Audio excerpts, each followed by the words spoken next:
Good day guys, i-share ko lang sa inyo isang tip, no. Kapag naghihigpit kayo ng mga bolts ng inyong gulong, anong ginagamit nyo? Ito ba?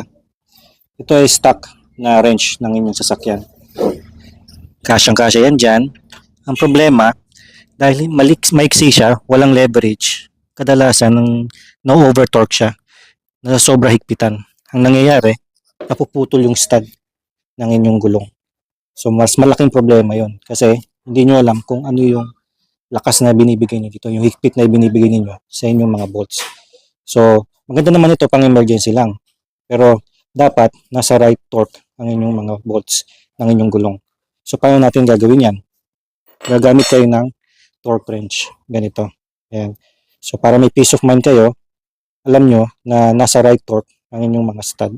Ang inyong mga bolts ng inyong gulong. Okay? So, sa mga MPV, sa mga sedan, usually 80 foot-pounds yan. So, ito siya. Kung nababasa ninyo. Yan, foot-pounds. So, meron kayo mabibili mga digital na ganito, pero mas mahal yun, ano? Mas maganda manual na lang, parehas lang naman. So, 80 foot-pounds. So, ganito siya, guys. Yan, tumutunog siya. Sabi-sabihin, torque na siya sa 80 foot-pounds.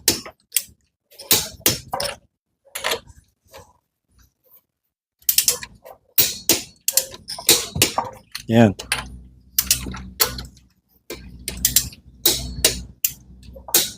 So, pag tumunog, okay na siya. Alright?